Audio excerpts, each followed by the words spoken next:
You are listening to CFRC 101.9 FM, broadcasting from Kingston, Ontario since 1922. Find and follow us on Instagram at CFRC Music. Coming up in the special community takeover of our airwaves, we're talking to Rich Hogan, board member of Transplant Advocate Association, about the organization and BeADonor Month. There are currently over 1,700 Ontarians on the organ transplant waiting list, and thousands more waiting for tissue transplants. One organ donor can save up to 8 lives and enhance the lives of up to 75 others through tissue donation. While more than 90% of eligible Ontarians indicate that they are in favor of organ donation, only 35% are registered to be organ donors.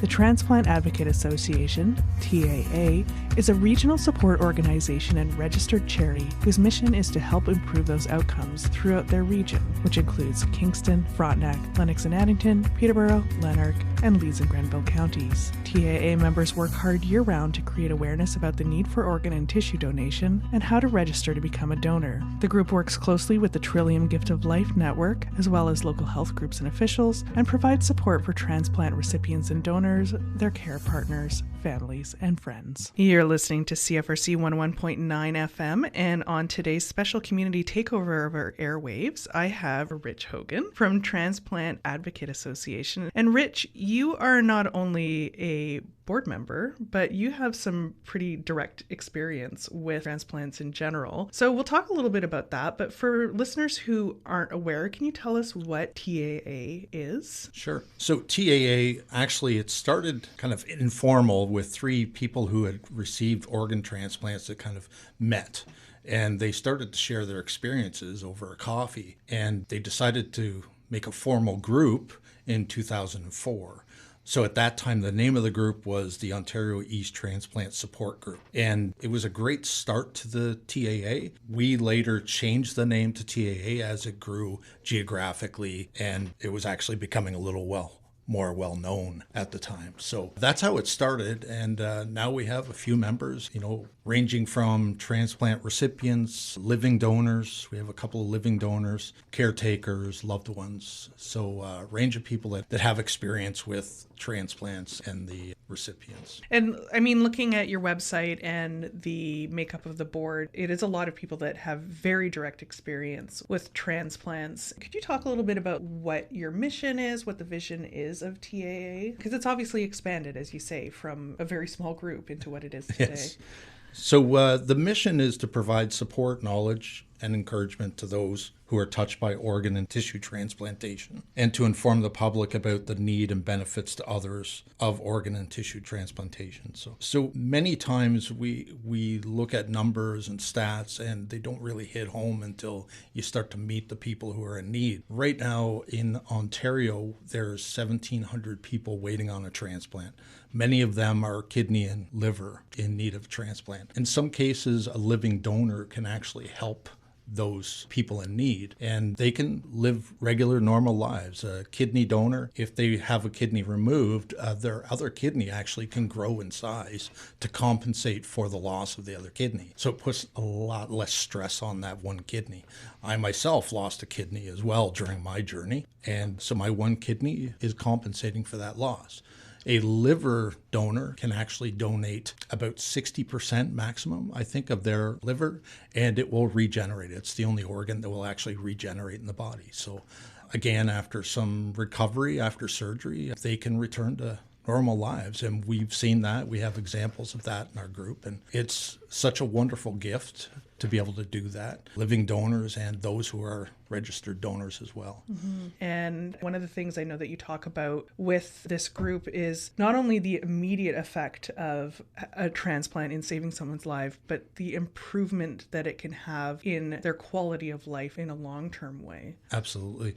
Many people can return to their regular lives, resume full-time employment, that sort of thing. Some of the recipients, receiving a liver or a kidney can resume relatively normal lives. When you get into some of the recipients, like myself, I had a heart transplant. I also had some other underlying issues that fell into place. So I'm not able to work in a full-time capacity, but I put my time towards the volunteering with this group and bringing awareness. Mm-hmm. There's also people who have double lung transplants that sometimes have a little more complications. may seek a little more attention from more appointments and that sort of thing, but they can try to return to work as well, and some are successful doing that. So you mentioned your own journey, and you are the name and face of the campaign or the newsletters that are coming out for this year's campaign. And I wonder if you can talk a little bit about how you got involved with TAA and what it's meant, and why you continue to be involved with it. Yeah, I'm honored to be this year's face of the campaign, if you will.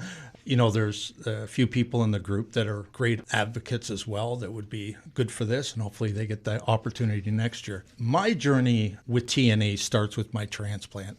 So it's a bit of a story, a lot of moving parts, but I'll keep it short and sweet. I have the opportunity to actually know some information about my donor, which is rare because the legislation in Ontario prevents you from knowing details about your donors. Likewise about recipients. Through a private Facebook group, I found my donor's mother.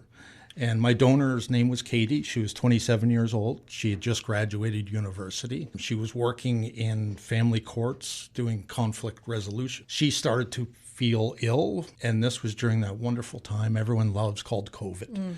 So in 2020. So she went for some COVID tests, did not have COVID. Over the course of some weeks, I believe, she continued to have the issues, having shortness of breath and so on. And her final text to her mother was that she was having issues breathing. And her mother said, you should check with the doctor and go. And at that time, she had a pulmonary embolism, which is a blood clot in the lungs. So it wasn't detected during her visits to the doctor. So Katie had actually passed on October 17th. She was in a coma for a couple of days, but they kept her organs viable. She actually was not a registered donor. However, the lovely thing was she did talk to her family about that thing openly. She would donate blood regularly, and she was hoping to get her driver's license, and her intention was to become a donor at that time. So because she had spoke to her family about it, she was able to save 3 lives. So I received a heart. A young lady in Ottawa received the lungs. She was 27 years old.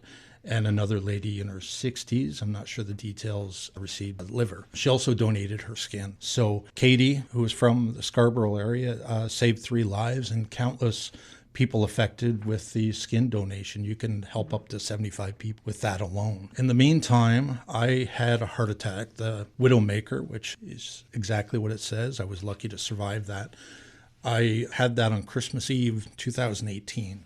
So throughout the next 18 months, I was riddled with different illnesses and whatnot. A couple of notable ones, rheumatoid arthritis became present in my body, which is inflammatory to your joints and so on. So there was a lot of those markers within my body, which made, diagnosis of things and treatment difficult sometimes. I also had an umbilical hernia. Now that may not seem relevant to a heart transplant, but it became constricted at one time, and I was in the emergency room. And when they did the x-ray of that, they found a spot on my kidney. So this was not detected before. Long story short, they found a massive tumor on my kidney, which was cancer. So my kidney had to be removed, which was in December of 2019. What some people don't know is that organ transplant recipients have to wait 5 years be cancer-free before they can receive an organ. So I was on the radar for transplant in the future, but there was no real talk openly to myself. The next few months, I started to get congestive heart failure, which, the strength of your heart starts to weaken. Your heart is normally 50 to 70% ejection fraction, the strength of your heart. After the heart attack, I was at 33%, so about half. As the year progressed, I was down to 24%. I started to get the congestive heart failure, and nearing September of 2020, the last I heard, it was around 15%. So I wasn't doing well, and my future was bleak.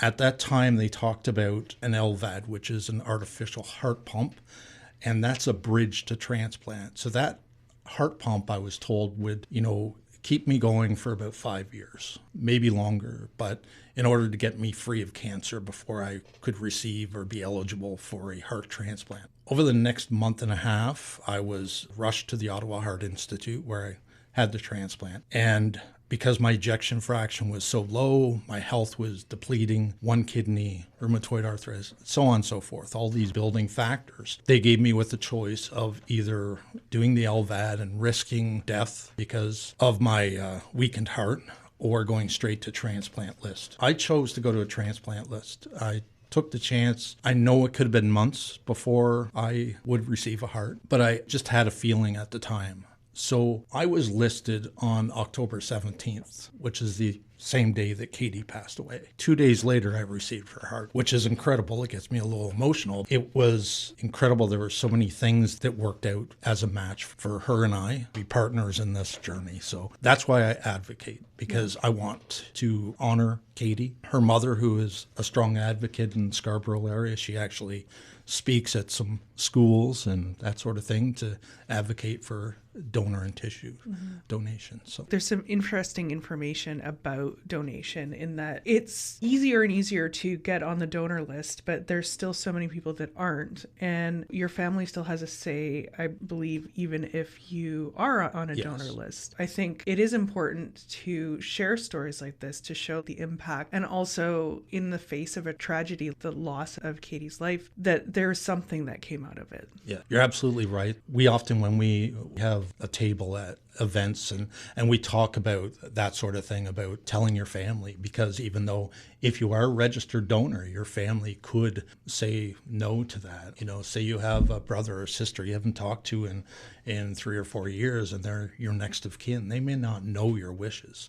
So it's really important to do that. And there's good information, I know, through your website and then through, I think it's Trillium as well, you know, how to register and also what kind of concerns there are, like what you might want to think about. And I also know you can choose what you are comfortable giving. Like it's not an all or nothing thing. If there are things that you're not comfortable with, or you feel like your family might not be comfortable with. Yeah. I spent some time last week going through the Trillium Gift of Life website and also BeADonor.ca, which is where you can register to be a donor. You just need to have your health card, a valid Ontario health card, and your birth date, and agree to be a donor. And they give you a selection of organs and tissue that you could donate. And of course, some people, you know, may not be apt to donate one part of the body over the other. And regardless of your health as well, you could be a donor. So, I mean, I'm not a doctor. I would think, okay, my organs are probably not, you know, viable for a donor, but my heart, believe it or not, that I received while Katie was being resuscitated had 2 cardiac arrests. And I'm successful. I've been living with the donated heart for 5.5 years now. She donated her lungs. I mean, she had a pulmonary embolism, a blood clot in the lungs. So there are things in the medical world that they're able to revive and resuscitate to make them viable again. And when you get into tissue and you're talking about some of the tissue that's, you know, your skin, your eyes, parts of your eyes, it's not your whole eye, actually. It's the retina and it's the white part of your eye that, you know, helps with maybe scarring from surgeries and that sort of thing. Your ligaments, your bones, and even the valves in your heart can be donated and are usually used for young infants to help them with heart problems. So it's an amazing site. There's a lot of information, you know, some of those questions that people may have about life after, you know, if someone has gone through the process of having their organs donated or their skin and whatnot, can you have like an open casket? Can you go on with that celebration of life? And the answer is yes. I mean, right now I'm fully clothed, but you wouldn't know that I have 14 scars, right? The same idea is that, you know, if someone's going through that process, the burial and so on, and the visitation, they're in a suit, they're in a dress, and they're taken care of respectfully. And that's the important thing, is that this whole process is done with respect and dignity. Yeah, I mean, it's asking hard questions at a very hard time. Exactly. Which, again, makes it so important to have those conversations ahead of time. And you've referenced Be a Donor. This is April. This is BeADonor Month. So I know it's a very busy time for you. April 7th is a big event at City Hall here in Kingston and in Napanee with a ceremony and a declaration. But the whole month long, I know that your group is campaigning, and I wonder if you want to talk about some of the other activities, some of the outreach, and the information that you're trying to get out there. Sure. Just briefly, I know it's the day day after April 7th, but April 7th is dedicated to Logan Boulay, who was one of the hockey players that was killed in the Humboldt Broncos bus crash in 2018. So Logan told his wishes to his parents, and he donated organs and saved 6 lives. So because of that, April 7th is the day after the bus crash. That was the largest single campaign for people to sign up to become registered donors. And to this day, there's about 150,000 people that have donated because of that movement. So it's known as the Logan Boulay effect. Mm-hmm.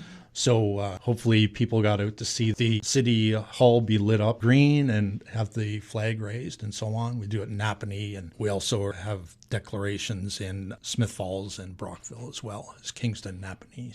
So we do presentations for private groups so we could talk about what organ donation is and talk about the truths and the myths and help educate people on that, help them understand the process to become a donor. So many times we'll have ourselves, present for the presentation that have some experience with TAA and have experience with being a donor themselves or being a caregiver or a recipient. So it's an exciting time for us to be able to talk about it, because it's not a dinner time conversation. Right? It's one of those conversations you just have in passing. And our goal sometimes is to help find others who are going through the process and may not know about TAA and may not know about the supports we can give. So we can give some financial supports if they have to travel for appointments. Many times people go to Toronto for lung, heart, kidney, liver. I went to Ottawa for the Heart Institute because of the travel would have been less stressful on myself. Mm-hmm. I'm the only driver in the family at the time. So I did have my brother help me a couple of times because I just wasn't able to drive. Yeah. Well, I'm sure that's not day surgery. No. Yeah. Well, there's many things when you're working up, when the illnesses, the shortness of breath, there's tests that you have to go through. Some seem very invasive, but through our experiences, we can talk to those people going through the process and explain, hey, a right heart catheter where they may take a biopsy of your heart or check the pressure isn't as invasive as you would think, right? It's, right. The worst part of it for me was the freezing. Mm-hmm. So that sort of thing, to be able to talk to them and say, hey, I've been there, I've done that. And for caregivers to say, hey, this is the sort of thing to watch for. These are what we did to help. I mean, there's so many things about trying to make sure you're on a low sodium diet or keeping your fluids up, especially after transplant, because you're on anti-rejection medication. There's lots of things that could happen, and that medication can be harmful to the body. So I had an experience with that, with dehydration. And it damaged my one kidney a little, but I'm doing fine. It's doing fine, but it's something you just have to be aware of. So, and that's the sort of education we can help with. If they need to travel, like I was saying, going to Ottawa after the transplant, I stayed for a month. So I had to stay in a hotel there, or residence in for a month. Financially, it was a little tough, but we managed to get some help financially. But it wasn't through TAA. We had no idea about TAA at that time. And also, I had to travel back and forth after I left Ottawa for 8 weeks. Once a week, I had to go and do blood work, because specific blood work for the anti-rejection meds wouldn't be completed in time in Kingston. Mm. So they need same-day results. So in Kingston, if I did it, it would be week later that they would get the results. So things like that, we're happy to help and raising awareness. We also have our table. Like I said, yesterday, we're actually at St. Lawrence College, which I used to work there for many years. And it was great to see some old friends, but we had a lot of students coming up, nursing students in particular, that came up and learning so much and sharing their experiences and what they're learning in the labs and that sort of thing. So it's such a great experience. It wasn't about pushing people to sign up to be a donor at the time. Of course, we're encouraging that. We want that, right? We want to be able to spread that message. But even to educate and have them think about that, we had a couple say, I would like to go and talk to my family about that before I make that commitment. And that's great. That's their prerogative, and that's what we want to also have them do, is speak with their family. We met a young man from Turkey yesterday that shared a story about organ donation in his country, and it's an opt-out system, so they're automatically organ donors, where here in Ontario, it's an opt-in. So they would have many more options. But one of the false statements that we hear about organ donation is that if you're sick, that the doctors won't help you survive, right? I firsthand can tell you that that's not true. I was given the best care possible to keep me going until transplant, until I could be saved. Unfortunately, in his country, they would just send you home. I'm sure it's just stress on their hospital systems. I'm not sure. I'm not from there and don't want to speak ill of that. But he was surprised at that. And he actually, after a few minutes of sitting with his friends, came back and asked for one of the cards for BeADonor. So he was looking to become a donor in Canada, so in Ontario, which is fantastic. So that's the sort of thing our outreach is looking for, is to help out. We're going to be at the Princess Street Promenade. We'll do wellness fairs. There's a wellness fair May 6th at the Slush Pup Place. So we've been invited to attend that as well. So we have a couple of speaker engagements at a couple of private groups, but we're open to do it for the public. And, through this, we're hoping that, if anyone's interested in having a health fair or something like that, would like us to come by and talk at it, or even people in medical studies at Queen's, at St. Lawrence College, are interested in having us come in and speak to their class. And we'll tell you exactly the truth. We're not going to sugarcoat our experiences because it's a learning experience. And I, for the most part, had a lot of wonderful experiences. I did have a couple of very bad experiences, but to share that as educational, right? And, spreading the word and letting people know about the Transplant Advocate Association is our purpose, and BeADonor Month is our way of helping increase those numbers. I should ask if you can share some of the contact information if people are listening and either are interested in BeADonor Month, interested in your services, or are interested in reaching out to you to have you come in and talk and show the humans behind the information. Absolutely. We do have a website, the Transplant Advocate Association.ca. It's very simple to find. It has our contact info. We also have an email, which is info@transplantassociation.ca. That's actually how I reached out and found the group. There's a phone number, 613-817-7799. We have a Facebook group as well. Just look for TAA or Transplant Advocate Association. Right now, our feeds are just riddled with BeADonor Month from other cities raising, flags and that sort of thing. So you might see some of the activity online right now. But I will say we have other campaigns going on the back of a couple of city buses. We have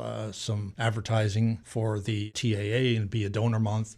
We have, I believe, 4 billboards that have some nice photos of 6 of us on there, as well as the information about BeADonor. Plus, there's news releases and opportunities like this that we've been advocating and sending our message and showing how we can reach out to everyone. If people are listening and they've already signed up on BeADonor, they've talked to their family, but they want to do more, you did mention that TAA does offer some financial assistance to individuals. I imagine that funds to support that are welcome. Are there ways people can donate? Are you looking for volunteers? Some of the money that we do have are donated funds, and we also raise money through OLG, so volunteering at charity bingo and that sort of thing. So that's how we get our funds. So they're always welcome. Of course, we can use it towards people needing assistance. Among other things, our awareness campaigns, a lot of the funds go towards that. And we also donate money to hospital. So last year we donated $10,000 to one of the departments in the hospital, and we'll be doing that again this year. So at one of the choices that our committee decided on. So that will be announced later. Also, if someone wanted to volunteer, I would suggest contacting us and finding out when we have events coming up, and seeing if they can attend at the table and learn a lot from ourselves and listening and stopping people and saying, hey, do you want to learn more? We have a gift card we usually give out, have people stop by and we ask them a question, true or false, and they're entered to win a gift card. I mean, it's a way to attract people. But it also gets them to stop, and we can talk to them during that. And oftentimes the question we ask initiates more conversation. So they're not difficult. If you get it wrong, we're not going to kick you out. You still have a chance to win. So that's a great way. Being involved in the classrooms as well. We talked about that volunteering directly with our group in the form of being at these events. And you'd be welcome to have some new people come in and spend time with us. I didn't ask, I mean, you've talked about sort of Eastern Ontario. What is the catchment area for TAA?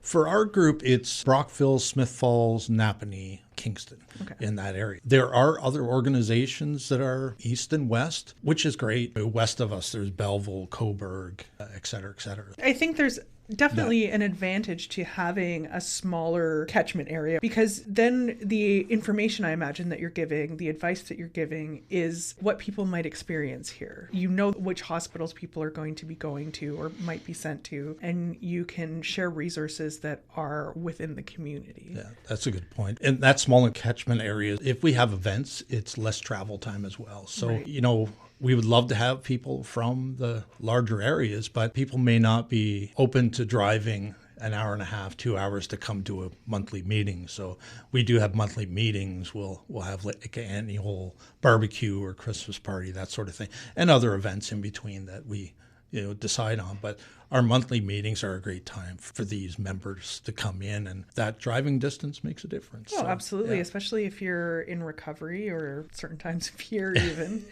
We're not out of the woods with the weather yet, unfortunately. Thank you so much. I want to ask before we wrap up if there's anything else you want to add. I mean, I think your website is very helpful. The events are very clearly laid out if people want to see what you're up to. Again, you can find us online at Transplant Advocate Association.ca. Our email is info@transplantadvocateassociation.ca. And if you go to the website, you'll find our contact info as well. We're also very active on the Facebook page. You can find us under the same name or TAA. Right now, it's very active. There's a lot of activity going on. I would like to add, we do get asked often about the registration. So people have said, oh, well, when I had my license, I had a paper card and I signed that. So that's not viable anymore. You actually have to go online. One way to check at home, if you'd like, is to check the back of your health card. It will actually say about halfway through on the right side if you are a donor or not. If you're not a donor, you can go to Service Ontario, you can go to BeADonor.ca. You can even, during filing your taxes, there's an option now to become a donor, which is new. It's relatively new, which I was excited to hear that. So those are ways to become a donor. And I personally would like to thank everyone that's signed up to be a donor in the past, in the present, in the future, and helping save lives like myself and my friends in the TAA group. And I encourage anyone who's going through the process that's, unsure of what to do and maybe not finding exactly the help from maybe loved ones who may not experience and know what to say or know what's going on, to reach out to us. You don't have to become a member. We can just simply talk to you and help you along the process. So we'll do everything we can. We're here to promote that. So. Well, thank you so much again, Rich. Again, that was Transplant Advocate Association. This is BeADonor Month for April. So yes, kind of lines up nicely with taxes. If you haven't filed your taxes yet, which are due at the end of the month, maybe a good time to take a look at that form, check your health card if you want to register and you haven't done so yet. So thank you so much again, and it was a pleasure talking. Thanks for having me. Sign up now to take over CFRC's airwaves yourself. CFRC 101.9 FM invites all Queen's University student groups and Kingston community organizations to take over our airwaves. Join us on air for an hour to talk about your student group or community organization, and also present your own playlist of fun music chosen by your team. This is a great opportunity to talk about what your group does, how others can get involved or provide support, any big events your group has coming up, and how to keep up with the latest news about your group. Apply by visiting cfrc.ca/contact and selecting Apply for a Club Community Takeover. This project is made possible through the generous support of the Community Radio Fund of Canada's Radiometres program.